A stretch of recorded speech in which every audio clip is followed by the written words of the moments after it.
Boa noite, amigos! Sejam todos bem-vindos ao canal Quinta Essência.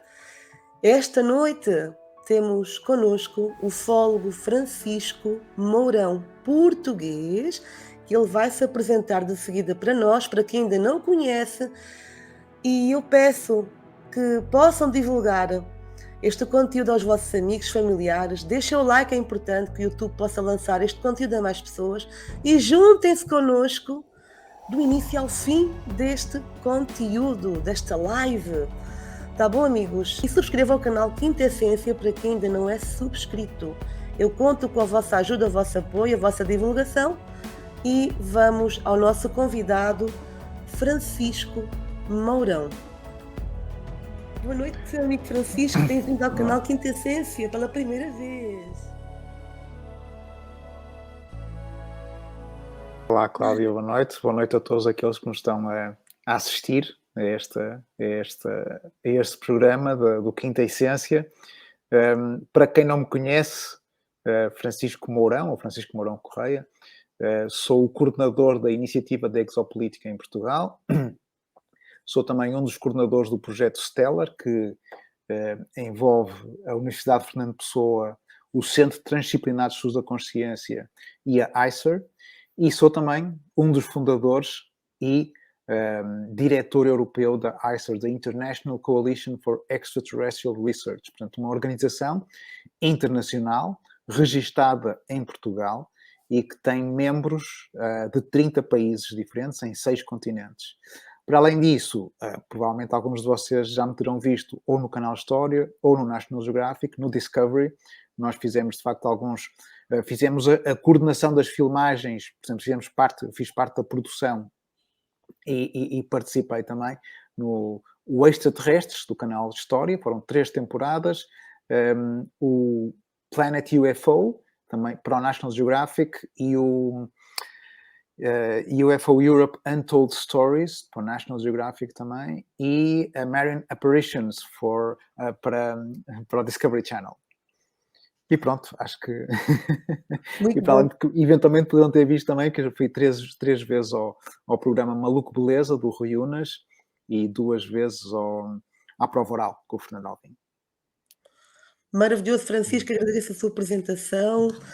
Eu começo por lhe perguntar como é que surgiu a ideia ou algum chamado que teve para entrar dentro da ufologia. Quando é que isso começou tudo? Bom, começou desde pequeno que sempre tive um fascínio pelos mistérios do universo. Essencialmente começou até pela astronomia, por conhecer mais sobre o nosso sistema solar, conhecer mais sobre o universo, e isso obviamente levou a questões sobre será possível que possa existir vida inteligente noutro planeta, e isso começou a crescer. Lá está, desde pequeno. Eu lembro que era frequentemente gozado na escola, na primária, porque, enfim, tinha gostos diferentes que a maioria das crianças não tem. Não tem. E pronto, isso foi algo que foi crescendo, inicialmente sempre como um hobby, como algo muito pessoal, e depois, à medida que fui conhecendo outras pessoas ligadas ao meio, foram-se criando redes, foi-se criando uma amizade intensa com aqueles que foram os pioneiros da investigação em Portugal, e pronto, isso um dia mais tarde levou à criação da exopolítica, que é um pouco diferente da ufologia. Portanto, não tem propriamente a ver com ufologia, tem mais a ver com ativismo, mas sim, neste momento há uma rede internacional com quem, enfim, isto é um trabalho diário, hoje em dia é um trabalho diário. Exatamente, ou seja, não teve ninguém da família que o puxasse para isso. De forma alguma, não. Às vezes a criança naquela época vai porque o pai já mexe no assunto, ou já se Não, organiza em grupo, como não, às vezes não, não. acontece, né? No Isso caso do foi Francisco, algo que nasceu em mim mesmo e, de facto, neste momento, ainda hoje em dia não há ninguém da família que que se se liga a interesse esse assim assunto. por estes assuntos como eu. É um facto. Nem os meus amigos mais chegados. Mesmo os meus amigos mais Ficou chegados fora já do vêm desde... baralho. Claramente. Quando isso acontece, Francisco, somos muito mal compreendidos, porque as pessoas abrem um horizonte diferente do nosso, nós abrimos para o outro lado e depois há ali eu Sim, costumo dizer, um bocado de conflito ali. né? é verdade, sim.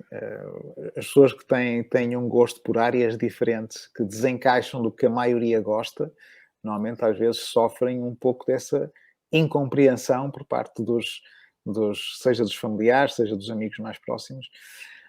A mim, eu confesso que tenho a sorte das pessoas, apesar de podem não gostar do tema, não compreender o tema, mas vão respeitando. Portanto, eu conservo amigos desde longa data que sempre sabem os gostos que eu tenho e respeitam isso, embora possam não ter interesse. O mesmo se aplica ao nível da família, portanto, não. Tive sorte, se calhar. Acredito que haja gente que, para além da incompreensão, às vezes possa sofrer de bullying, não é?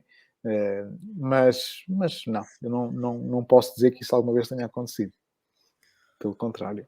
Com o tempo, à medida que também vão conhecendo melhor o seu trabalho, que podem ter também um pouco mais de abertura para que realmente exista algo mais. Acaba por exigir das pessoas que tenham uma mente aberta com um alcance para além. Não é? Portanto, as pessoas normalmente estão confortáveis no seu mundo, gostam de lidar com aquilo que lhes interessa, e não necessariamente com algo que os ponha a refletir, a pensar, a questionar o que é a realidade.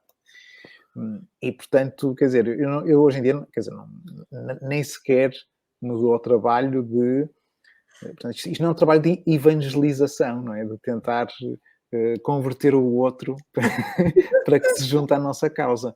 Não, isto, enfim, a pessoa dá-se com aquelas pessoas que também se interessam pelo tema, Sim, sim, tenta passar a mensagem, quem quiser ouve e tenta explorar um bocadinho mais, quem não quiser, isso, enfim, há que respeitar os gostos de cada um, no fundo. exatamente, é verdade. Nos dias de hoje, Francisco, qual a sua atividade que é assim mais forte? Onde é que atua mais em todos esses campos?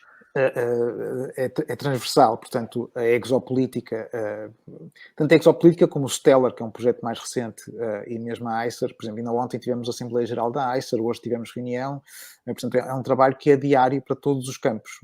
É verdade que se interligam, a exopolítica é mais com o grupo português, portanto, é aquele que faz parte da associação, e mesmo, mas quer dizer, é diário, a troca de e-mails, a troca de WhatsApps, os Zooms também se acabam por ser diários, portanto é um trabalho permanente que afeta em muito às vezes, é verdade, a dinâmica familiar, não é? Portanto Sim, é é preciso verdade, que a família também o possa compreender e aceitar, nem sempre é fácil, não é? Porque é nós sabemos verdade. de gente que acabou por a família não conseguir acompanhar ou não aceitar esse tempo que tem que compartilhar com esta área, não é? Seja de conflito, seja de, enfim, as pessoas simplesmente deixam de se falar. Mas não, eu por acaso, vá lá, tenho essa sorte também de ter uma família altamente compreensiva Que bom. e que me vai apoiando muito, sem dúvida E alguma. o apoio é tudo é maravilhoso, né, acima de tudo É isso. fundamental, até É, porque pá, hoje em dia, sejam as conferências lá fora, que uma pessoa também muitas vezes tem que, não é tem que ir, mas é convidado para ir e vai. Mas é preciso que haja um apoio familiar para que isso também possa acontecer. acontecer. Portanto, isto enfim, é saber jogar com a dinâmica da vida, no É fundo, não verdade, é? E que haja muita compreensão do outro lado também. perfeitamente. A última que o Francisco fez, há um convite Foi, para foi, este foi, evento. não, foi, a última vez foi no Brasil. Foi agora recente, foi em novembro passado, foi no Congresso de Ufologia e Espiritualidade do Piauí, no nordeste do Hum, Brasil, e deixei lá amigos de coração mesmo. Uma organização fantástica, toda uma equipa muito dedicada, muito profissional, pronto. Enfim, e os outros palestrantes também, uns estrangeiros. Tinha uma colega da ICER, que é a Andrea Simondini, da Argentina, é uma das diretoras da ICER para a América do Sul, portanto, nós os dois estávamos lá a representar a ICER. E o Gary King, que faz um trabalho de investigação ao nível dos crop circles, dos círculos nas colheitas, não é? sim, sim. Ela é também uma presença regular nos documentários do canal História, e também esteve lá, no fundo, a palestrar. E depois tiveram essencialmente, penso que de estrangeiros éramos só os três. Depois estava gente do Brasil, claro. O Brasil é enorme, não é que a Europa, portanto tem imensos investigadores e, portanto... E depois agora, as próximas conferências serão, como sempre, o Ufology World Congress em Barcelona, onde sou também uma presença mais ou menos regular, vai ser agora em setembro. Eventualmente São Marino, que também tenha sido uma realização mais ou menos, é uma realização que já vai na sua 32ª edição. E porque o organizador é o Roberto Pinotti, que faz parte da direção da ICER também. E, portanto, isso não temos bem a certeza se será em setembro, se será em outubro, vamos ver. E há um congresso depois, onde eu também vou estar juntamente com o meu colega Robert Fleischer, que não só faz parte do grupo da Exopolítica Europeu, mas também é um dos membros da ICER, que será na República Checa, em novembro. Engraçado que a última vez que lá fui foi em 2012, portanto um congresso de exopolítica que houve em 2012 que também foi espetacular. Acho que foi a primeira vez que eu falei assim para tanta gente, acho que foi esse, estavam cerca de 1000 pessoas a assistir, Maravilha! Foi brutal. Deve ser uma emoção, uma sensação. Sim, uma pessoa depois habitua-se, mas sim. O impacto, não é? E é interessante porque é talvez nos Estados Unidos e no Brasil há sempre muita audiência, há muita procura pelos congressos, pelas conferências, etc. E na Europa não há assim tanto. A não ser casos pontuais. O caso de Barcelona é absolutamente incrível. Em 2009, com o Congresso de Exopolíticas, estiveram lá 1400 pessoas a assistir. Foi brutal. E nós lá está, todos entusiasmados com a adesão que houve, tentamos replicar e fazer o Congresso de Exopolítica cá no Porto, em 2011. E se pudesse ir a todos. Quem sabe se podia vou ao Porto. Portugal em si é um nicho. É o que eu digo, estava a dizer. Em 2009, em 2008, portanto, no Congresso de Conferência que houve em Roma, da Exopolítica, em 2008, estavam cerca de 40, 50 pessoas. E depois em Barcelona tiveram 1400. Também é verdade que houve um mecenas que avançou com uns bons milhares e conseguiu-se ter ali um painel também que puxou muita gente. Mas realmente Barcelona é outro mundo. Nós, em 2011, quando fizemos o Congresso de Exopolítica aqui no Porto, na Universidade de Fernando Pessoa, em que veio gente dos grupos de exopolítica da Finlândia, Dinamarca, Alemanha, Inglaterra, Itália, Espanha, veio o Renato Longato do Peru, a Paola Harris dos Estados Unidos, e com esta gente toda tivemos 128 pessoas a assistir, e não foi todas ao mesmo tempo. Foi ao longo do dia, umas estiveram de manhã, outras estiveram da tarde, portanto, foi um banho de água fria, em termos de audiência. Sim. De assistência. O evento em si foi espetacular, porquê? Porque nós, quer dizer, aquilo foi um fim de semana, eles chegaram na sexta-feira e foram-se embora, uns foram embora na segunda, outros na terça. Mas foi o fim de semana todo em partilha, em reuniões, em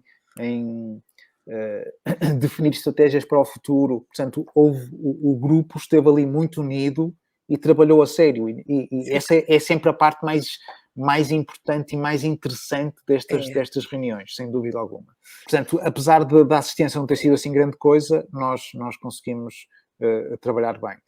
Anos seguintes, em que trouxe cá o Stephen Bassett, que é uma referência a nível da exopolítica, fizemos uma conferência também na Universidade de Fernando Pessoa, que tiveram 65 pessoas, acho eu, e depois fizemos em Lisboa, que tiveram à volta de 100.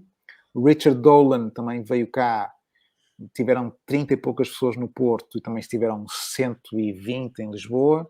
E depois começamos a fazer conferências em Caldas da Rainha, onde tivemos sempre através do Filipe Maia, tem uns bons contactos lá com algumas pessoas dentro da Câmara e do jornal Caldas da Rainha, e conseguimos ter acesso ao Centro Cultural de Caldas, onde enchemos sempre a sala. A sala tem à volta também de 120, 140 pessoas. E isso também, lá está, com o andamento do lançamento da série do documentário do Extraterrestre do Canal História, eu trouxe cá o Iosep Guijarro, que no fundo foi a minha pessoa. O Extraterrestre foi uma coprodução entre Portugal e Espanha. E eu era a cara para Portugal, o Iosep era a cara para a Espanha. Consegui trazê-lo cá, consegui, quer dizer, não era difícil, mas basicamente consegui vir cá, e foi uma das presenças do primeira conferência que fizemos em Caldas, em 2016, acho eu. E lá está, isto e correu bem. Mas Portugal é sempre, em termos de adesão, eu sei que o primeiro congresso que houve de ovniologia, o primeiro congresso ibérico, foi em 78, organizado na altura pelo professor Joaquim Fernandes e pela equipa do CEAFI, e foi na Faculdade de Economia, aqui no Estado do Porto, e estava cheio, estava abarrotado de gente. Depois o Filipe Maia também conseguiu organizar um em Óbidos, também estava a sala abarrotada de gente, penso que foi em 2008, acho eu. Mas, quer dizer, assim, é ondulatório. Nós vamos pelo resto da Europa. Os congressos que eu já fui, por exemplo, em Copenhaga, na Dinamarca, 50 a 100 pessoas, na Alemanha igual, em Manchester conseguem ter à volta de 250 pessoas, mesmo em São Marino 100. Agora, nos Estados Unidos é impressionante, é todo um merchandising brutal. É uma enchente, gente. Aquelas pessoas vivem muito aquilo. Sim. Talvez pelos fenómenos que possam se dar mais. É uma sociedade diferente. Primeiro, tem muitos casos. Pois, exatamente. E é uma sociedade muito aberta à discussão, muito aberta a questionar, é diferente. E o Brasil, como vive muito intensamente os Estados Unidos e quer ser quase um reflexo, um irmão gêmeo da América do Sul, eles também, e têm bons casos, sem dúvida alguma, têm muitos bons casos, e portanto também há uma apetência grande, há uma curiosidade grande e conseguem mover muita gente, sem dúvida. É completamente diferente do Quanto mais pessoas expandirem para esses encontros, melhor, não é? Porque ao fim e ao cabo não estamos cá sozinhos, há muito tempo que estamos sempre acompanhados. Sim, há quem alegue isso, é verdade, sim. E nesses encontros, Francisco, ou seja, quando se termina essa palestra, esse evento, a partir daí as pessoas reúnem-se cá fora para fazer vigília, para fazer alguma pesquisa de campo. Como é que é o desenvolvimento depois quando estão todos os grupos importantes ligados a estes mistérios? Não, quando há estes congressos, as pessoas reúnem-se em convívio, normalmente, seja na altura das refeições, seja entre as conferências ou nos dias extra-conferências, normalmente juntam-se para falar, para discutir temas, não é concretamente para fazer vigílias.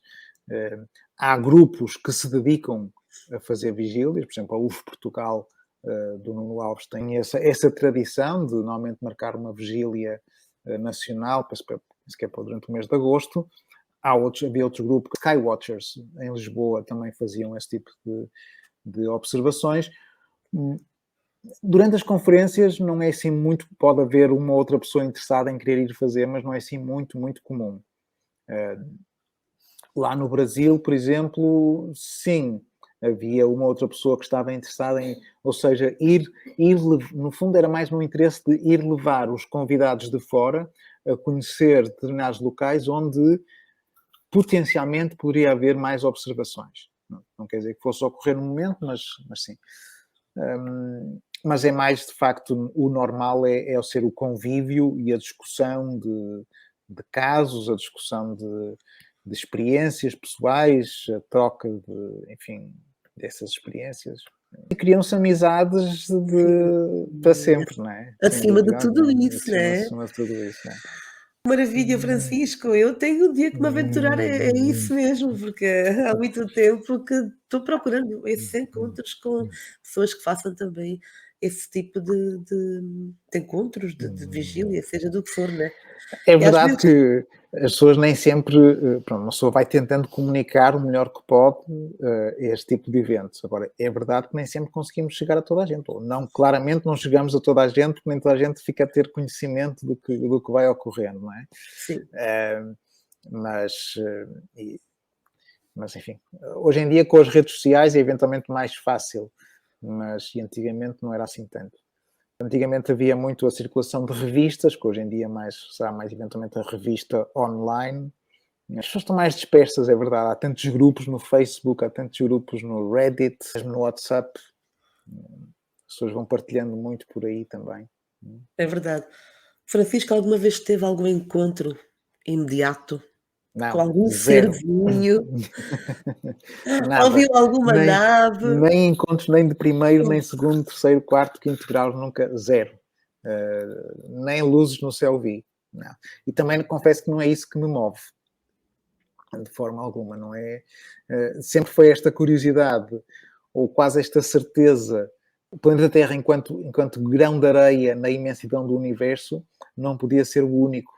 E pronto, quer dizer, nunca andei à procura de tentar obter essa confirmação, fosse através da observação de qualquer luz inusitada no céu, ou de algum tipo de contacto extra. Isso para mim, não, confesso, não é importante.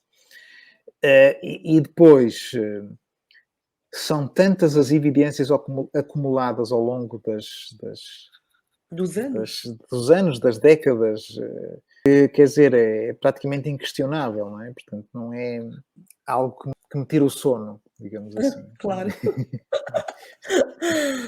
Há aquelas determinadas pessoas que têm desejo de ver algo, não é? É o meu Ah, caso, eu sempre quis ver algo aí. sim, E já aquelas tive pessoas. algumas coisitas aí, não estou a dizer que naves, mas já vi certos objetos passando no céu, assim, estranhos, mesmo assim. Hum, Vi uma vez, até não fui eu que vi, foi o meu filhote ao lado, hum, vinha para casa e vi uma espécie de manto hum, manto preto, assim passando, por cima dos prédios. Eu digo assim: "Que é estranho aquilo, um manto hum, preto", parecia um lençol, estás a hum, ver? Um lençol, mas era de cor assim, como se fosse fumaça preta. Sim, mas hum, dava para ver assim, era bem grande. E passou aqui assim junto. Eu no momento não fiz assim em casa, se desse algum avião, "Não, não, olha para lá, olha". hum, Eu vi, realmente fiquei assim: "O que é que será aquilo?". hum.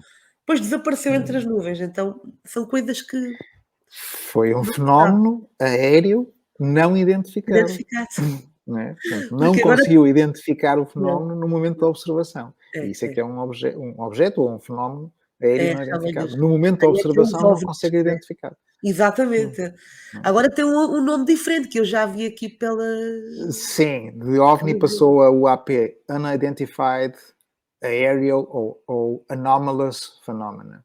Entre fenómeno aéreo não identificado ou fenómeno anómalo não identificado. Isto foi um termo, o UAP foi um termo começado a utilizar pelos ingleses nos anos 80, que era mais utilizado até em termos, pela conotação negativa que tinha o OVNI, o UFO, dentro de algumas agências de inteligência inglesas começou-se a utilizar esse termo. Havia gente que o conhecia, que às vezes falava nesse termo, mas nunca ganhou tração, digamos assim, nunca foi propriamente amplamente divulgado, embora as pessoas já o conhecessem, dentro, pelo menos quem estava dentro desta área já o tinha ouvido. Entretanto, 16 de dezembro de 2017, quando foi publicado aquele artigo no New York Times a dar conta do ATIP, da existência do Programa Avançado de Identificação de Ameaças Aeroespaciais, que tinha existido entre 2007 e 2012 por parte do Departamento de Defesa dos Estados Unidos, que tinham sido alocados 22 milhões de dólares para, não só para o estudo, mas também concretamente até para a exploração científica do Skinwalker Ranch.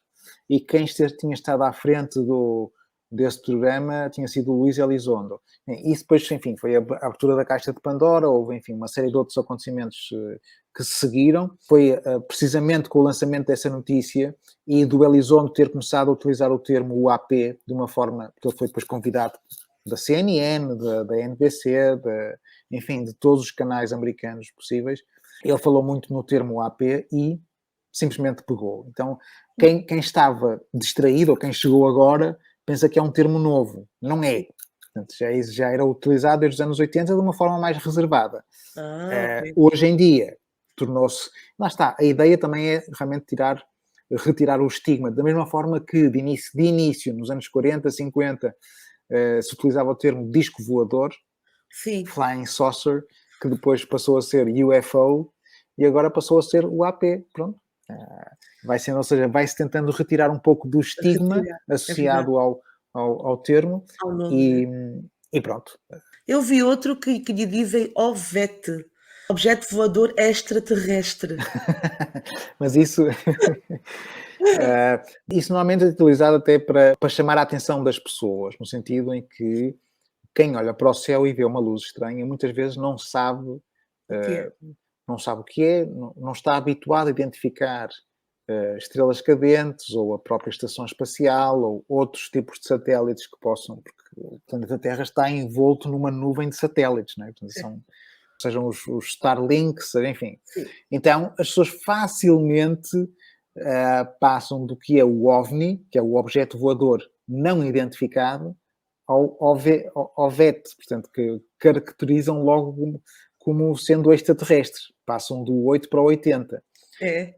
E, portanto, não é uma abreviatura para categorizar uma observação, mas é mais para chamar a atenção das pessoas que não devem fazer logo essa extrapolação. O facto Sim. de verem algo que não conhecem não quer dizer necessariamente que seja extraterrestre. Não é? Como é que uma pessoa pode provar que seja extraterrestre ou que não seja algo simplesmente natural ou algo simplesmente man-made, portanto, feito pelo homem, ou que possa ser interdimensional, extratemporal, enfim. Portanto, há uma série de hipóteses que as pessoas não têm forma de comprovar se é ou não. Sim. Ou seja, os fenómenos quando acontecem não se sabe de onde vêm, qual é a sua origem verdadeira, não é? O observador em si não o consegue verificar, não é? O observador consegue especular sobre a sua origem, mas a não ser que o objeto pouse à sua frente e ele consiga perceber lá, made in China, não é? Ou vindo do planeta XPTO, não é? Ou o objeto pousa à sua frente e ele consegue comprovar qual é a sua origem, ou então, quando muito, aquilo que eu sugiro às pessoas sempre é que instalem nos telemóveis as inúmeras aplicações que têm, o Heavens Above, mas há muitas outras que conseguem identificar a partir do local onde a pessoa está o que é que está a passar por cima. Portanto, Olha, tudo aquilo que está identificado, seja a interessante. estação espacial, seja um satélite, enfim, seja o que for. Se estiver registado, a pessoa sabe que naquele momento, naquele local, àquela hora, naquelas coordenadas, estava a passar a estação espacial, pronto, ou então estava a passar o Starlink, ou o Iridium, ou outro satélite qualquer. Né? Ou um Exatamente. avião, ou enfim, seja o que for.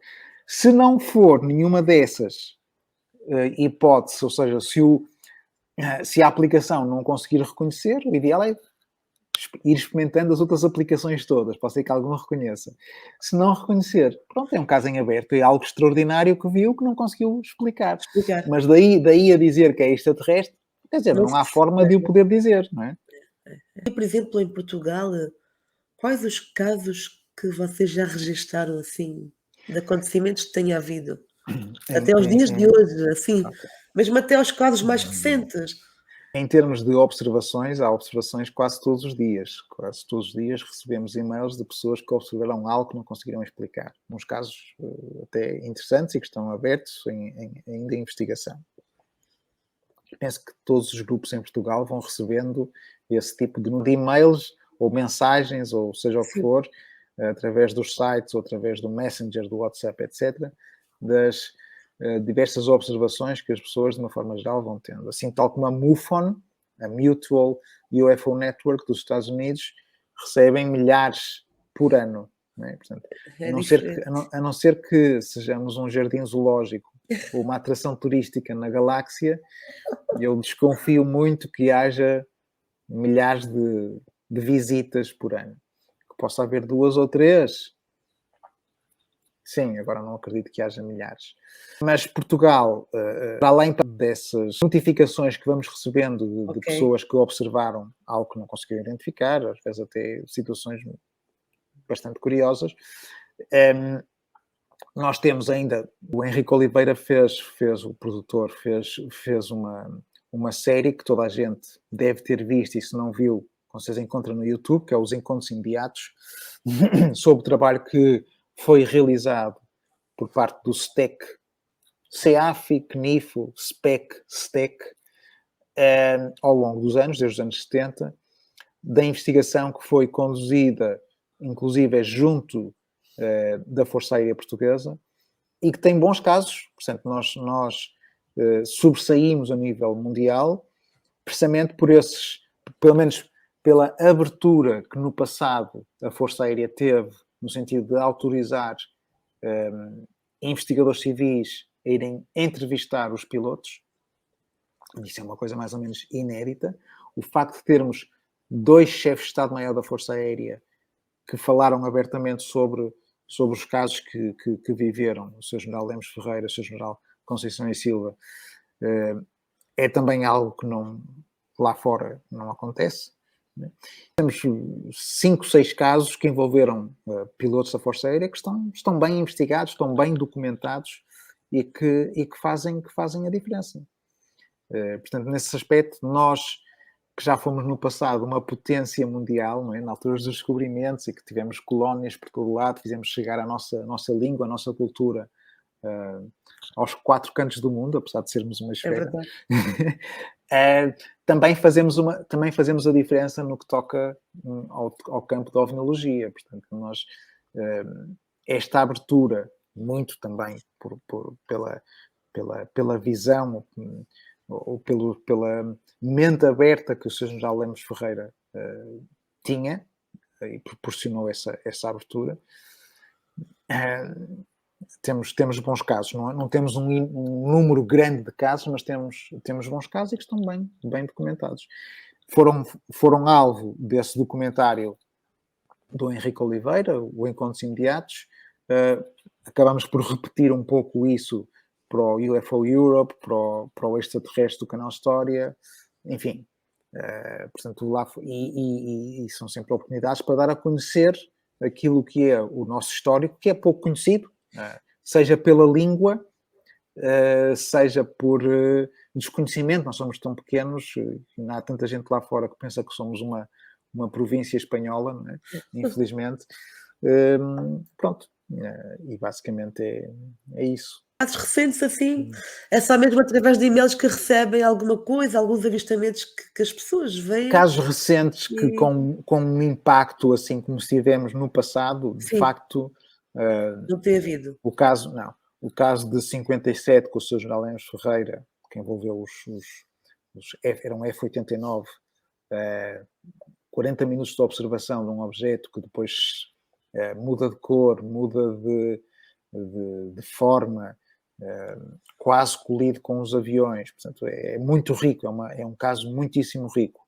O caso 59, que, para além da observação, há queda de filamentos chamados cabelos de anjo, onde é observado, em Évora, exatamente, onde é observado um micro-organismo que depois levanta toda uma especulação incrível e que depois o facto de o micro-organismo, a amostra, ter sido depositada na Faculdade de Ciências da Universidade de Lisboa e depois ter havido um incêndio que levou ao desaparecimento da amostra. Portanto, há toda aqui uma certa novela envolvida. Um mistério. Um mistério.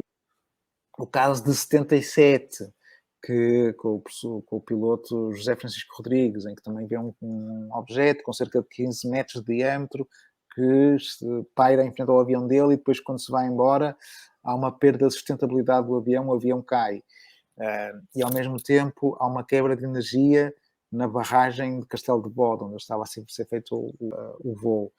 É um caso também muito interessante. O caso de 82, que é o caso mais bem estudado, talvez, com o tenente Júlio Guerra. Também 25 minutos de observação de um objeto esférico, aspecto metálico, sem aparente sistema de propulsão, sem asas, nada, e que está ali a brincar com os pilotos. O caso de 1990, em Alfena, aquela bola com uma espécie de uns apêndices nas pernas, não é? As patinhas que as fotografias foram analisadas em N laboratórios a nível mundial. É um caso em aberto, bem estudado também, mas é um caso em aberto ainda. Houve alguns que tentaram já explicá-lo com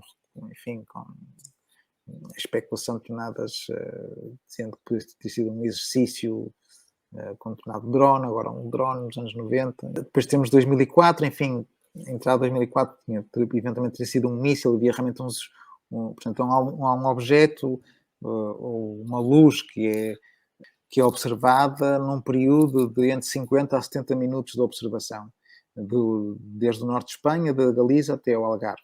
Então, há N testemunhas desse fenómeno. Nós também conseguimos registrar isso tudo para uns documentários que fizemos.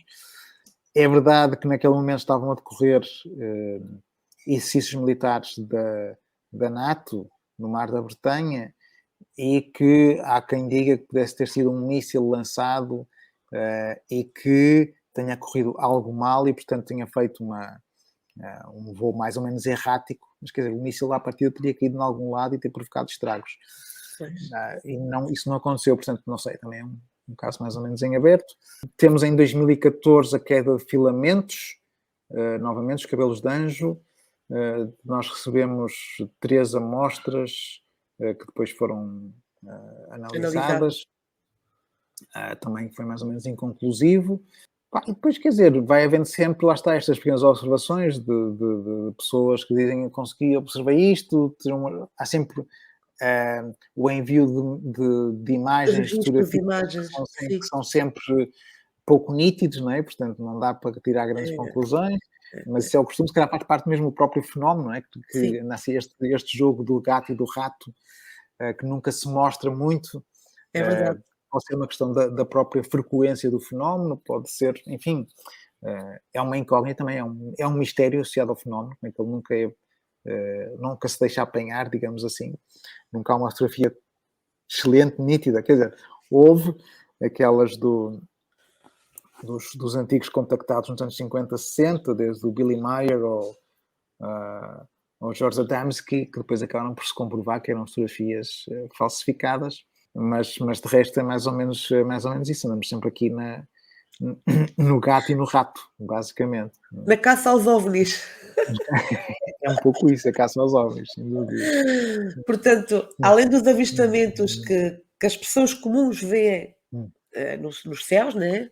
Lá fora, a nível mundial, tem assim alguns casos relevantes recentes que nos possa contar? Que saiba, dentro do seu Vamos lá ver, conhecimento. lá fora há 1001 casos muito bem estudados, desde sempre, a começar com o Kenneth Arnold, o caso de Roswell, o caso de Malmström, o caso de como é que se chama? Do Rendlesham Forest, nos anos 80, em Inglaterra, o caso Varginha, que agora veio outra vez à baila, com o documentário do James Fox, a Noite dos OVNIs, a Operação Prato no Brasil, são casos absolutamente excelentes. Recentemente voltou a ser notícia também o caso de 1933, em Itália, isto porque há um novo chamado whistleblower, não é bem testemunha, mas é alguém que, portanto, o David Grush, ele fez parte, fazendo aqui o enquadramento, com a passagem da lei de orçamento de 2020, penso que foi 2020, 2021, nos Estados Unidos, em que abriu a possibilidade, portanto, foi criado um orçamento específico para a investigação e análise de casos, não é? E também a obrigação de fazer um relatório periódico sobre as observações e a análise que o próprio Departamento de Defesa faria. Foi criada uma task force e este David Grush fez parte da task force. A task force, basicamente, nos Estados Unidos, fazia o levantamento dos casos mais recentes e começou por fazer uma análise entre 2004 e 2020.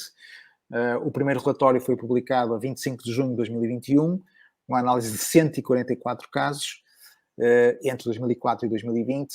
sendo que apenas um conseguia ser explicado. Né? Todos os outros 143 estavam dados como unknowns, portanto, não conseguiam explicar, sendo que havia desses 143, 18 casos de near misses, portanto, quase colisão com outros objetos não identificados, o que propunha em causa a segurança também aérea, não é? Por segurança da aviação e segurança nacional. E depois havia um punhado de casos que eram tão estranhos que desafiavam todo o tipo de conhecimento que se tinha de física, de propulsão, etc. Pronto. David Grush fez parte desta equipa que emitiu este primeiro comunicado, este primeiro relatório, a 25 de junho de 2021. E foi fruto do acesso de informação que teve, e quando se apercebeu que havia programas que... Bom, isto é uma informação que sempre quem está no meio, por terceiros, portanto é um bocado diz que disse, nós sabíamos que alguém tinha dito que isto existia, mas nunca tinha havido a comprovação. Portanto, ao longo das décadas sempre foi assim. Né? Portanto, sabia-se que existiam programas que não tinham supervisão por parte das instituições governamentais nos Estados Unidos, portanto, eram chamados Black Programs, ou Black ou Special Access Programs, portanto, programas de acesso especial que só tinham acesso ao conhecimento quem tinha necessidade de saber, né? Portanto, a hierarquia deixa de existir, as patentes deixam de existir, só quem tem necessidade de saber é que tem acesso a esses programas, e sempre de uma forma compartimentalizada, portanto, não tendo acesso ao todo do que é o programa, mas só a partes dele, portanto, não consegue fazer o puzzle todo. Sim. Pronto. E este indivíduo, David Grush, o que veio dizer é que, portanto, ele teve acesso, ou teve conhecimento da existência, de forma credível, da existência destes programas, e, portanto, fez uma queixa ao procurador, ao inspetor-geral de atividades de inteligência nos Estados Unidos. Essa queixa foi formalizada, ele depois foi ouvido sob juramento. O inspetor-geral deu credibilidade e deu importância às alegações que estavam a ser feitas, e, portanto, abriu-se um processo que está a decorrer neste momento. Né? Portanto, vão decorrer audiências no Congresso e no Senado dos Estados Unidos, com as diferentes testemunhas, para averiguar todas estas alegações. Uma das alegações que o David Grush fez, portanto, agora recentemente, em finais de junho, foi precisamente que o primeiro caso de queda de OVNI investigado tinha sido precisamente este em 1933, na altura do Mussolini, em Itália. Portanto, antes da queda de Roswell em 47. Pronto, e é isso mais ou menos que se tem discutido. Mais recentemente, houve uma observação nos Estados Unidos de uma espécie de um triângulo, portanto, uma série de luzes em triângulo, em Las Vegas, muito semelhante, embora em menor dimensão, com uma que também tinha ocorrido em 97 em Phoenix, no Arizona. Pronto, são casos em aberto que estão a ser investigados. Há quem avance com explicações que seriam flares, portanto, lançamento de luzes de sinalização militares, embora as luzes de sinalização não façam uma formação certinha e não estejam, não é, porque elas caem, vão caindo, não ficam assim paradas no céu. Alegações também recentes do Ross Coulthard, que é um jornalista de investigação australiano que tem estado muito em contacto também com várias fontes americanas, e que ele alega que, por exemplo, houve situações de recuperação de OVNIs, alguns deles tão grandes, tão pesados, que não era possível transportá-los, e, portanto, foram construídos edifícios à volta destes OVNIs para os esconder. Todas as situações que acontecem na NASA. É uma potência que possa esconder lá muita coisa de todos os encontros que eles tiveram, ou objetos que foram investigados cá fora, não é? A NASA é uma organização civil que quando foi, antes do seu lançamento, é uma informação que é acessível a todos e está partilhada há muito tempo, e nós falamos sobre ela também nos vários documentários. O relatório Brookings, portanto, o Instituto Brookings fez um relatório para o governo dos Estados Unidos em termos de aconselhamento ou consultoria para o lançamento, que no fundo fez um bocado de futurologia e visão futura do que poderia ser o impacto da NASA, portanto, que benefícios é que a NASA poderia trazer para a sociedade americana, a exploração espacial, mas também que consequências é que poderia trazer. Um documento com cerca de 300 páginas, um pouco menos de 300 páginas, e no final, o último capítulo é precisamente essas consequências. Portanto, eles alertam para o facto de, ou alertaram, isto foi nos anos 50, mesmo antes do lançamento da NASA, que num futuro a exploração espacial poderia levar ao descobrimento de artefactos ou ruínas de outras civilizações que pudessem ter existido em Marte, em Vênus, na Lua, etc., e que, face ao impacto dessas descobertas na nossa sociedade, poderia levar à destruição da nossa própria sociedade. Portanto, alegavam que, no passado, o confronto de civilizações mais avançadas com civilizações menos avançadas teria levado ao desaparecimento das civilizações menos avançadas. E, portanto, face a isso, qualquer descoberta que pudesse ser feita devia ser mantida em segredo até haver a melhor oportunidade para o divulgar. E, portanto, criou o precedente, digamos assim, ou justificou o precedente de que qualquer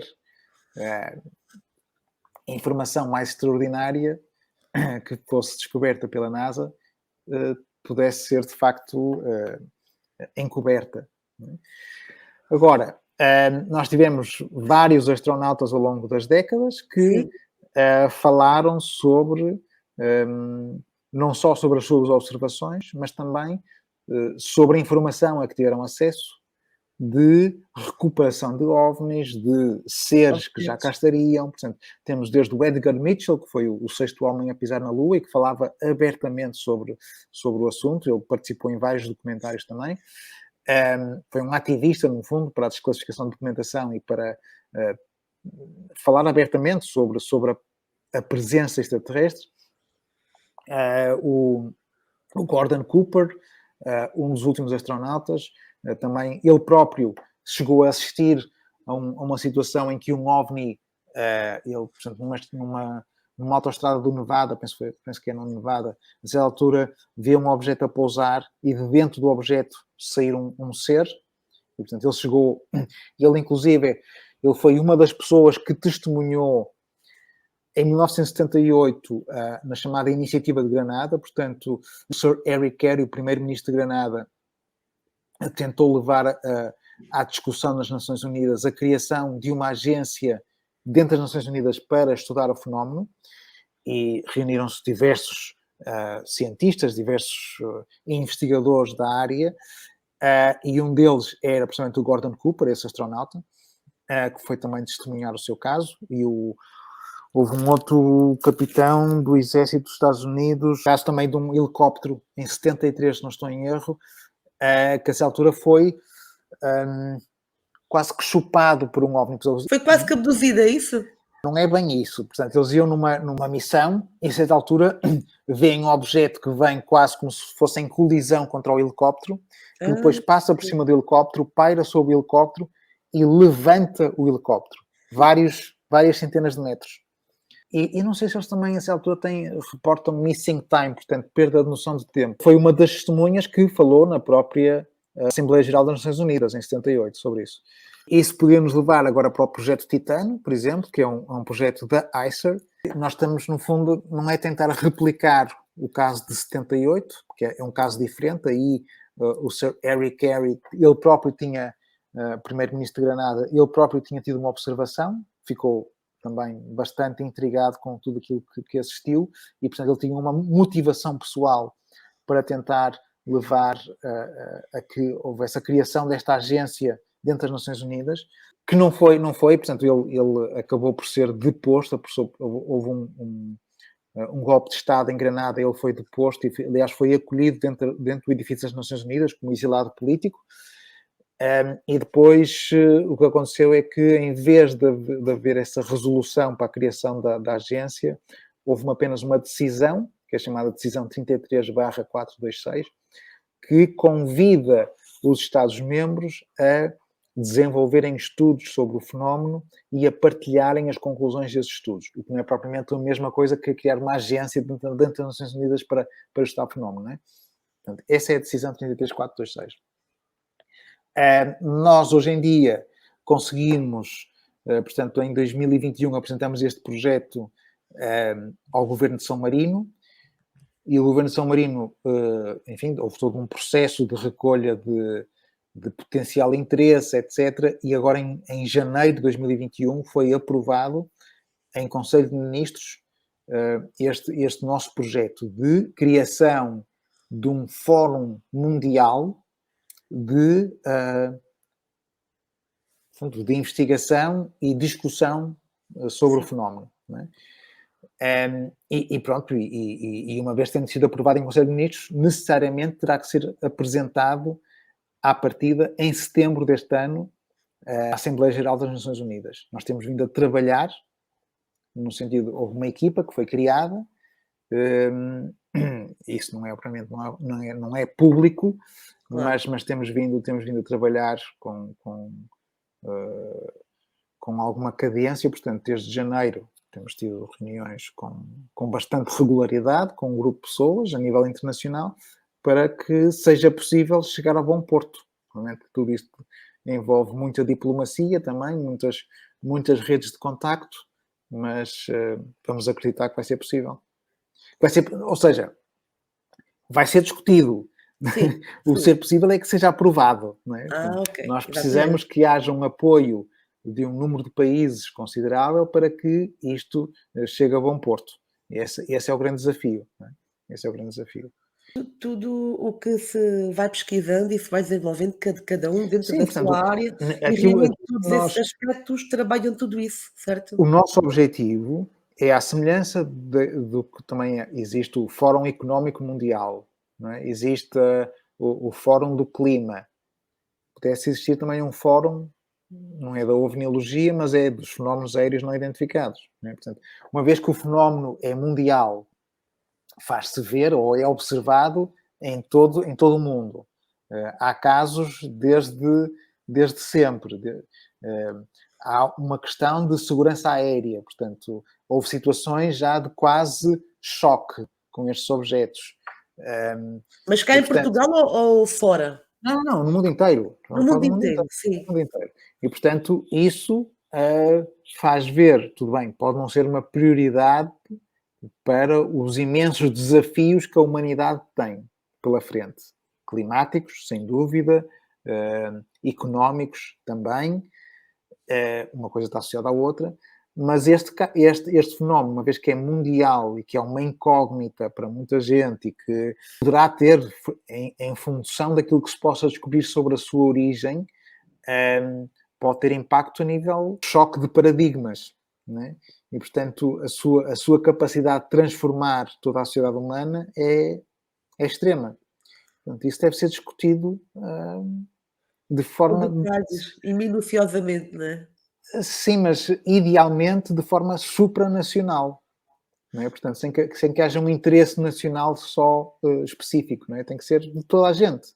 Isto tem impactos para a humanidade toda. Sim, sim, sim.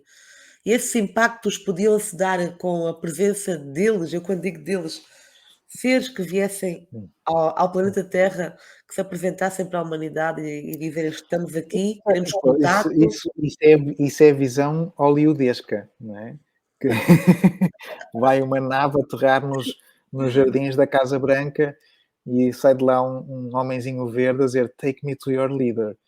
Primeiro, quem é que representa a humanidade? Né? Quem é que representa a humanidade? Ninguém. Quer dizer, nós temos a tendência a ver os Estados Unidos porque são a maior potência, mas o que é que isso quer dizer? Não é? Nós tentamos fazer sempre essa análise sob uma perspectiva humana, portanto, sobre a perspectiva do que são as nossas referências. Mas podemos estar a lidar com inteligências com uma psicologia, com uma noção da realidade completamente diferente da nossa. Né? Eu dou sempre o exemplo, e já o dei em inúmeras entrevistas, que é o caso dos insetos. Nós não conseguimos falar com os insetos, nós não conseguimos domesticar os insetos, no entanto, são sociedades extremamente organizadas e estruturadas. Não é? Os golfinhos são extremamente inteligentes, São. mas temos uma comunicação bastante a partir, quer dizer, limitada. Eles são extremamente inteligentes, ajudam-nos, conseguem fazer coisas extraordinárias, mas num primeiro contacto a comunicação com eles não é propriamente tocato lá, não é? Só que E, aí portanto, consegue por telepatia. Já há pessoas que eu conheço que conseguem essa pronto, está bem, informação por mas isso, telepatia. certo, mas quer dizer, isso pode ser uma pessoa num milhão, não é? Não é isto não é uma comunicação de massas, não é? Pois não. Pronto. Pois não. E, portanto, estando a falar de outras inteligências não humanas, como é que o processo comunicacional se vai dar? Como é que isso vai ocorrer? Será que temos, de facto, a mesma psicologia? Será que temos os mesmos interesses? Será que a forma deles olharem para nós pode ser extremamente abstrata e da mesma forma que nós olhamos para uma formiga e pomos-lhe um dedo em cima e fazemos e foi-se, eles podem ter exatamente a mesma forma de olhar para nós, É assim, não verdade. é? Nós temos 200, 300 mil anos enquanto Homo sapiens sapiens, não é? de sociedade organizada, temos esses milhares de anos de existência, num universo conhecido de cerca de 13.500, 14 mil milhões de anos, isso não é nada. Nós existimos no último segundo de existência. Não é? Portanto, e as pessoas têm sempre a tendência de dizer eles, mas eles, portanto, meter tudo no mesmo saco. Podem não ser extraterrestres, podem ser os tais interdimensionais, os Perfeitamente. extratemporais, Há muitos. enfim, mil e umas coisas. Podem ter diferentes origens, diferentes morfologias, diferentes. Perfeitamente. Portanto, nós podemos estar, da mesma forma que na Terra há milhões de espécies diferentes, existem com certeza, Fora dela, fora do planeta Terra, quer dizer, nós não somos um se grão de sabe. areia Desconhece em totalmente. milhares de milhões de galáxias. Sim. Epá, não é? Basta que uma civilização tenha um milhão de anos de avanço sobre nós, que não é nada, na história do Sim. universo não é absolutamente nada, Sim. É verdade. mas é altamente significante para nós que nos últimos 100 anos de existência tivemos um avanço brutal, só em 100 anos tivemos um avanço brutal de tecnologia, desde a Revolução Industrial. Uma civilização tenha 500 anos, 1000 anos de diferença, 1 milhão de anos de diferença, que não é nada no universo, pode ser realmente, lá está, a diferença entre nós olhar para uma formiga e eles olharem para nós. É mesmo, é verdade. Não se sabe o panorama que que eles olham cá para baixo e analisam tudo de E, alto, e, né. e depois coloca-se outra questão que é também o que é a realidade. Algo que sempre se discutiu e hoje em dia está mais também na moda discutir, mesmo entre filósofos e físicos, o que é a realidade. Vivemos de facto numa matriz, vivemos É numa verdade. ilusão, a ilusão criada por aquilo que são as nossas aptidões naturais, a forma como é constituído o nosso próprio cérebro. E, portanto, Sim, vivemos numa ilusão do que é um sonho e a realidade ser completamente diferente daquilo que nós nós vivenciamos aqui, entendemos. é verdade. Portanto, isso é outro ponto de interrogação a adicionar É, a todo este imbróglio. é verdade. É Estamos isso. vivendo a realidade mesmo como nós a vemos, a tocamos, a sentimos, porque temos os sentidos, temos as emoções, temos os sentimentos, tocamos nas pessoas, nos objetos, ou se isto é tudo uma farsa e quando se rasga o véu está lá a realidade realmente. Não quer dizer que seja uma farsa, mas que seja uma ilusão. Uma ilusão, exatamente. Porque uma farsa É. é algo que, quer dizer, que engana. Sim. Não é que É não uma é, ilusão ao fim e ao cabo, sim. assim, É. não é ilusão. Sim, também estamos a ser enganados, é verdade, mas quer dizer, Tem a ver, Francisco, com a abertura que cada um vai tendo à medida que vai se aprimorando e estudando e pesquisando e entrando neste mundo místico que não se sabe ao certo aonde é que isto vai levar, porque há de haver coisas que nós desconhecemos por completo, só conhecemos até onde se estuda, ou daqueles investigadores mais renomados, conhecidos, mas depois há de haver muita outra coisa tão impactante que nós ainda não fomos lá descobrir. noção do que é Sim, que há. vamos lá ver. Tudo é impactante. Hoje em dia, mesmo a investigação disponível, científica, não deixa de ser impactante e provavelmente, inclusive, pouco compreendida pela maioria das pessoas, não é? Porque não, quer dizer, o nível de entendimento simplesmente não chega lá, porque as pessoas têm outras preocupações, porque também não Sim, têm tempo para estudar, e porque têm o futebol, e têm as telenovelas, e têm, enfim, o seu dia-a-dia, e os filhos para criar, e, portanto, não têm essa apetência, nem esse interesse, nem disponibilidade de tempo.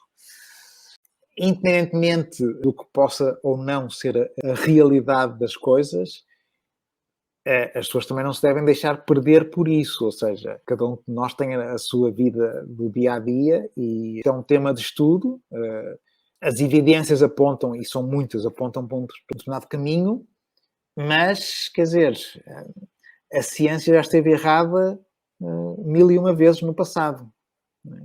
E, portanto, nunca podemos assumir a arrogância perante o desconhecido. Aliás, esse foi precisamente um artigo que eu escrevi para a P3 do Público, sim. do Jornal Público.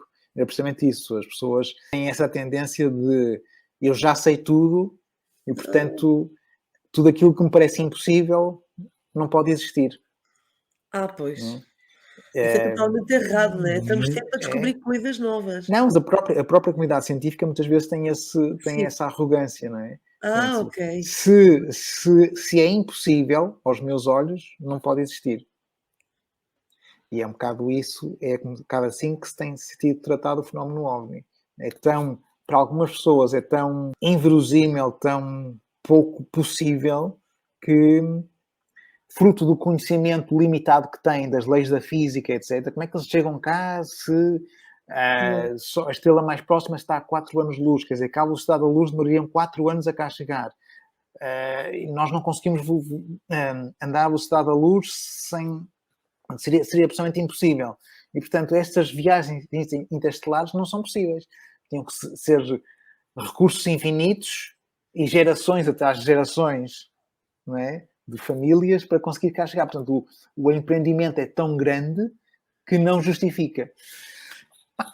E, de facto, aquilo que o Stanton Friedman também dizia, quer dizer, o progresso é feito de fazer coisas diferentes de forma diferente. Portanto, se no passado nós demorávamos um ano para ir de barco a dar a volta ao mundo, hoje em dia, de avião, fazemos-lo em 36 horas, não é? E a estação espacial fala em 90 minutos. É as tecnologias que vão ficando mais avançadas, não é? Exatamente, e é fazendo as coisas de forma diferente, de formas não previsíveis, Sim. não lineares. Não é? Portanto, são sempre feitas descobertas. É engraçado ver isso até nos filmes, muitas vezes, de ficção científica, em que, por vezes, apresentam formas avançadas de tecnologia, mas que não deixam de ser aprimoramentos da tecnologia atual. Nós vimos isso, por exemplo, quando eu estava a dar o programa, como é que se chama aquilo? O homem, não sei se era o Homem Demolidor, ainda com o Sylvester Stallone. Então passavam filmes, em vez de ser uns DVDs assim, eram uns DVDs muito pequenininhos que se inseriam na parede. E nós hoje em dia não utilizamos DVDs nenhum, utilizamos as USB, não é? Totalmente diferente. Completamente diferente. Portanto, lá está. A tecnologia evolui por formas não previsíveis, formas diferentes de as fazer. Não é? É verdade. Fazemos o armazenamento na cloud. Não é? Que antigamente isso não também... Lá está. Fazia um armazenamento numas caixinhas, tipo, quase como se fossem umas disquetes com um desenho futurístico. Não é? É verdade, eu lembro-me disso. E, portanto, os fatos de astronauta eram tipo... Os fatos de astronauta não, mas as vestimentas, os indumentários de quem vivia nas estações espaciais eram tipo quase os fatos de treino futuristas, não é? Do tipo Michael Jackson e não sei o quê. É isso que tem tendência a fazer, a perspectivar, a fazer futurismo de coisas baseadas naquilo que é o conhecimento presente. E não é necessariamente assim. Se nós nos embrenharmos por esses assuntos que trazemos aqui esta noite com o nosso amigo convidado Francisco, então, pessoal, é o que eu vos digo, vocês diariamente, nem que dediquem um pouquinho do vosso tempo para estudarem estes assuntos, já irem atrás das pessoas até bastante conhecidas que estudam, que investigam, que se interessam, que publicam acontecimentos, seja já os que ficaram para trás, como até os mais recentes. Tudo isso realmente é impactante e é assim um mundo maravilhoso de descobertas totalmente, vão-se abrindo descobertas novas. Sem dúvida alguma que a consciência de cada um tem um papel importante no meio disto tudo. Portanto, é a consciência do observador, do experienciador, que define toda a realidade que nos envolve. E daí também o STEC, o Centro Transdisciplinar de Estudos da Consciência. Sim. O papel da consciência, de facto, e tem que ser abordado, e o fenómeno em si tem que ser abordado de uma forma transdisciplinar, dentro das ciências sociais, das ciências naturais, ciências exatas. Tem que haver um contributo e uma abordagem por parte de todos. Dentro desses sites, que a Exopolítica, no fundo, é a base. Sim. É um movimento que tem origem mais nos anos 2000, embora o conceito de exopolítica surge nos anos 50. O conceito, quer dizer, o conceito sempre existiu, mas vamos ver que políticas é que a sociedade humana vai desenvolver para com os outros, para com as outras inteligências, não é? As inteligências fora daqui. Não é? Sim. E Donald Keyhoe e outros que cedo se aperceberam, na altura do Roswell e o Kenneth Arnold, etc., cedo se aperceberam que já havia uma política definida em termos de lidar e abordar os casos, portanto, que era basicamente esconder a informação, limitar o acesso à informação. Portanto, havia uma política definida. Sempre que ocorrer um avistamento, sempre que ocorrer um caso, não se passa nada aqui, não há aqui nada para ver, sigam em frente. Não é? Portanto, exato. E, por outro lado, também que implicações é que tem para a sociedade? Que implicações é que terá a nível sociopolítico ou religioso, não é? Para a nossa sociedade a hipótese de vida extraterrestre? O termo em si, o termo exopolítica, foi cunhado, foi utilizado pela primeira vez nos anos 70 por Alfred Weber, considerado o pai da exopolítica, por um estudo que fez para a administração do Jimmy Carter, precisamente sobre as consequências, sobre como e pudesse ocorrer. Ele era um futurista, é um advogado de direito internacional, mas também é futurista, e tentou desenvolver um plano de como comunicar com outra civilização no futuro. E ele fez um bom trabalho até 2000, depois que, enfim, acabou por... Isso também é um caso de estudo, porque ele não foi o único, mas caiu por uma espiral de sensacionalismo, deixou de fazer sentido e a maioria das pessoas ligadas à área acabou por se afastar e desvincular dele, porque quase a roçar a loucura. Fez a criação de cenários, portanto ele tentou fazer um bocado de futurismo do que poderia ser. O objetivo era preparar a administração, fruto dos desenvolvimentos que estavam a ter com a missão Apollo e da exploração espacial, como preparar a sociedade para um encontro. Depois veio o Michael Salla, que eu conheço pessoalmente e demos palestras juntos, e ele, curiosamente, ele é doutorado em resolução de conflitos e, curiosamente, fez parte da equipa das Nações Unidas que teve a mediar o conflito Timor-Leste, Indonésia e Portugal, nos anos 90. E, por causa disso, foi inclusive convidado da Universidade do Porto para vir cá dar palestras sobre todo o processo que tinha decorrido. Na altura também teve cá o Dom Ximenes Belo. E foi nos meandros da diplomacia internacional que teve acesso a alguma informação que o levou a criar o Instituto Exopolítica, do qual eu faço parte de consultores. E, como digo, nós conhecemos pessoalmente, estivemos juntos, demos palestras juntos. Mas ele que foi uma das pessoas que criticou ferozmente o Alfred Weber por todo o sensacionalismo, inclusive chegou a expulsar do Instituto de Exopolítica por causa desse sensacionalismo todo, quase a roçar a loucura. Hoje em dia, de uns anos para cá, caiu nesse mesmo sensacionalismo. E quer dizer, isso levou a que muitos dos meus amigos, colegas, de grupos de exopolítica europeus se acabassem por chatear e também desvinculassem do Instituto de Exopolítica, porque deixou de fazer sentido. Né? Mas, quer dizer, os grupos de exopolítica europeus acabam por ter uma postura um bocado mais terra a terra, mais, com uma abordagem mais crítica do que são os grupos americanos. Depois tem a ICER. A ICER, portanto, dentro da exopolítica foi sendo criado uma network, uma rede desses grupos internacionais, que sempre correu muito bem, até que com a publicação daquele artigo em 2017 no New York Times,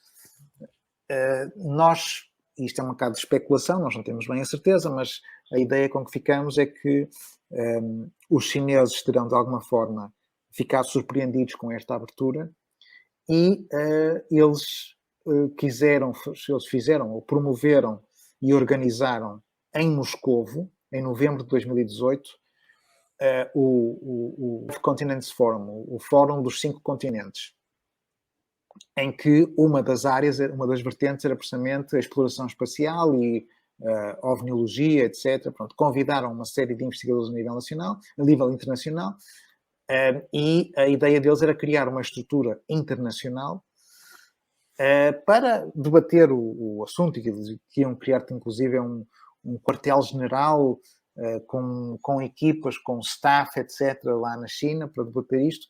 E a nossa ideia é que eles basicamente queriam recolher a informação. Queriam-se aproveitar dessa estrutura internacional para recolher a informação. Depois eles, a certa altura, deixaram de responder a e-mails, deixaram de responder às chamadas, desapareceram. Ocorreu esta situação da pandemia e nós, enfim, tínhamos já criado a estrutura mais ou menos toda, dissemos, não vamos atirar isto ao lixo, e começamos a aproveitar o momento em que fomos obrigados a estar todos em casa, começamos a fazer reuniões para consolidar a coisa. Por via conferência. Assim, para o Zoom, etc. E pronto, e lançamos mãos à obra, tentamos captar mais um ou outro elemento e, por decisão unânime, em reunião, decidiu-se que iria ser registada cá em Portugal, porque as pessoas já conheciam o meu trabalho, sabiam também, conheciam as minhas ligações extra, e pronto, e foi no dia 27 de maio de 2021, registramos aqui na terceira Conservatória do Registro Comercial do Porto, a Associação ICER, e pronto, e hoje em dia tem representantes em 30 países. E isso depois levou-nos à criação do Stellar, no fundo, que é o aproveitamento daquilo que é a investigação pioneira em Portugal, com a equipa do professor Joaquim Fernandes, e aquilo que são todas as valências do STEC, e fazer esta junção com esta rede internacional e promover não só a investigação portuguesa, mas também aproveitar todo este know-how transdisciplinar para promover a discussão e promover o debate e fazer uma análise crítica, enfim. Fruto disso também, portanto, em fevereiro deste ano, participamos no Simpósio Limina, que é promovido pela Society for UAP Studies americana, e foi um encontro de não se chama investigadores, mas também académicos de diferentes universidades do mundo inteiro, desde a Coreia do Sul à Finlândia, enfim, Nova Zelândia, etc. Foram 3 dias de palestras, de discussão extraordinário. Nós estivemos bem representados. Estava eu, o professor Joaquim Fernandes, o professor Raul Brenguel, a representar a ICER e o Stellar. Demos uma palestra e estivemos presentes em várias outras reuniões. E, mais recentemente, agora em junho, o presidente, precisamente, da Society for UAP Studies, o Dr. Mike Sifon, que é da Universidade de Nova York,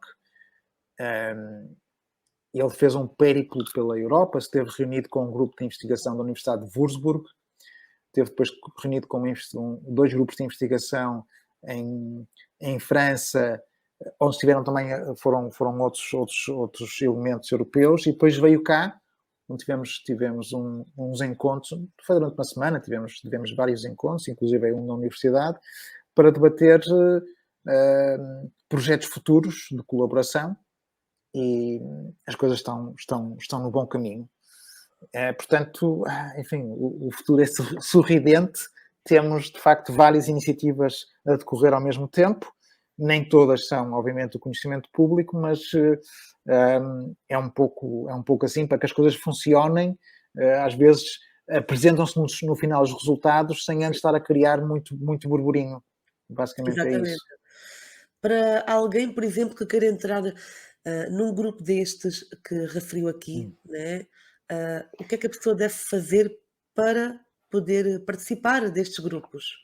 Para a Acer não é possível. Para a Acer, pelos estatutos que foram criados, é realmente um representante por país. Portanto, quer dizer, podemos às vezes fazer uma ou outra palestra, mas o núcleo em si está fechado. Ok. O Stellar está mais vocacionado, de facto, para investigadores académicos. Portanto, qualquer pessoa que esteja ligada eventualmente a um projeto universitário que queira ingressar neste projeto será muito bem-vindo. Alguém que não seja ligado ao mundo académico, que tenha de alguma forma um currículo que possa apresentar de investigação e que tenha ideias ou publicações sobre o tema, com certeza pode entrar em contato connosco através do stellar, com 2 L's, @stellar.com.pt, e nós depois entraremos em contacto. Em termos de exopolítica, também é um grupo mais ou menos fechado.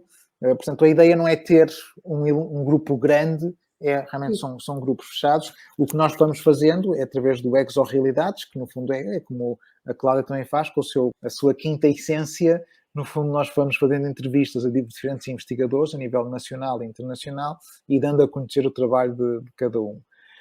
Alguém que tenha uma forte motivação e que, para o tema, que saiba que isto é sempre um trabalho voluntário, com certeza pode entrar em contato comigo através do info@exopolitica.pt, e nós ao longo dos anos temos tido pessoas que se aproximam e que vão trabalhando connosco, enfim, depois acabam às vezes por sair porque têm outras prioridades, porque têm outras, ou às vezes até mesmo por incompatibilidade, ou porque se desenamoraram com o projeto, outras Exato. não, que se mantenham. Mas isso, enfim, nós depois vamos vendo caso a caso, obviamente que em função da motivação de cada um e do papel que cada um vai tendo, é possível. Agora, isto não é de facto para não é uma associação de massas, não andamos aqui a tentar criar um grupo grande, de facto um grupo pequeno de trabalho. Mas com certeza que qualquer pessoa que, principalmente no caso da exopolítica, no caso do Stellar é mais específico, no caso da Acer os estatutos são de facto blindados, no caso da exopolítica, da associação, é possível que qualquer pessoa, desde que me escreva e conte um pouco da sua história, da sua motivação, com certeza, estando presentes as regras do jogo, pode-se juntar a nós, claro. Tanto a Exopolítica como a Acer não são propriamente grupos de investigação. O Stellar, sim, mas a Exopolítica e a Acer, não é investigação. Estamos a falar de análise crítica, de pensamento crítico, de criação de um campo de estudo. Portanto, é um pouco diferente. E abordagens em termos de iniciativas de ativismo, em termos de desclassificação e pressão junto das instituições governamentais, etc. Portanto, é ligeiramente diferente do que é uma investigação e de olhar para luzinhas no céu. Exatamente. Cada grupo com um papel a Sim, desempenhar exatamente. Todos diferente nós e temos o importante. nosso papel, com certeza. Cada um Sim, tem o seu papel, não deixa e que todos eles são relevantes, com certeza. claro, claro que sim, para nós chegarmos um dia a algo maior. Francisco, eu peço que possa enviar para todos nós uma mensagem. O que é que tem para nos transmitir de todo este rico e maravilhoso conteúdo que nos está deixando aqui? Epá, que neste momento as coisas estão a acelerar muito, não é? Portanto, com as audiências que se prevêem que venham a ocorrer nos próximos meses, há uma que irá ocorrer já até ao final deste mês, nos Estados Unidos, penso que no Congresso, com testemunhas à partida de peso, mas tentar também estar com atenção àquilo que vão ser os desenvolvimentos da investigação do Inspetor-Geral das Atividades de Inteligência nos Estados Unidos e o despertar dos muitos grupos de investigação académica na Europa, que até aqui podiam estar mais adormecidos, podiam estar mais com vergonha de se mostrar, e que de repente com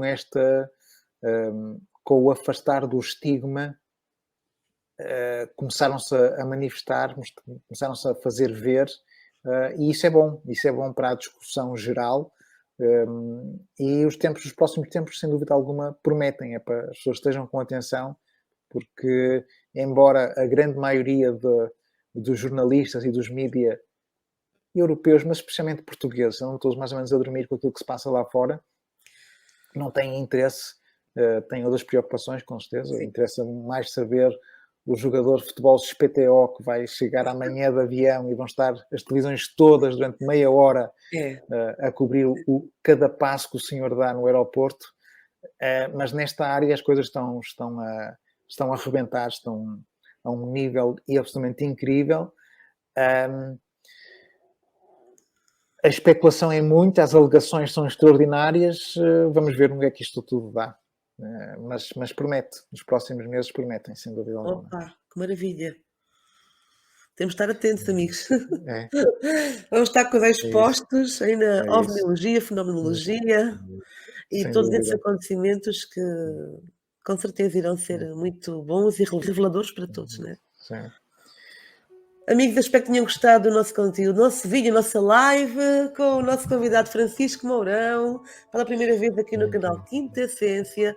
Eu peço mais uma vez que possam partilhar esta live, este conteúdo aos vossos amigos familiares, deixando o like e subscrevendo o canal Quinta Essência, amigos. Vamos atrás do conhecimento, vamos atrás das pesquisas, mas o fenómeno está aí e sempre teve. Então, eu digo muitas vezes, Francisco, nós estamos cobertos de naves acima das nossas cabeças, muitas vezes invisíveis aos nossos eixos físicos.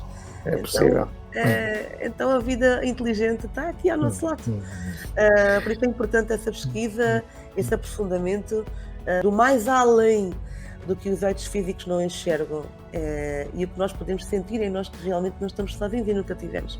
É importante ter uma mente aberta com um espírito crítico. Portanto, não ser cético de mente fechada, ser um cético de mente aberta e aceitar que a realidade pode ser muito diferente daquilo que nós estamos habituados. É isso. Então, a mim também só me resta agradecer imenso à Cláudia e ao canal Quinta Essência pelo convite, por esta conversa interessantíssima e não se esqueçam de subscrever este canal fantástico. Gratidão, Francisco. Foi um prazer ter estado aqui. Igualmente, para mim foi muito bom. Eu agradeço imenso, Francisco, mesmo ter aceito o meu convite. Pela primeira vez estamos aqui reunidos por um propósito maior, podermos ajudar a expandir a mente de todas as pessoas que nos acompanham no nosso trabalho, na nossa dedicação, né? Que é um trabalho árduo, contínuo, dedicado e que todas as pessoas que nos assistem irão assistir, que possam dar relevância a este conteúdo, ao nosso amigo Francisco, que tem muito mais para nos transmitir, mas se Deus quiser, em próximos encontros, que ele possa estar connosco novamente aqui. Francisco, gratidão de coração para coração para o nosso amigo Francisco e para todos vocês aí em casa, e até uma próxima jornada de conhecimento, amigos. Gratidão, uma ótima noite. Gratidão, Francisco. Um abraço a todos.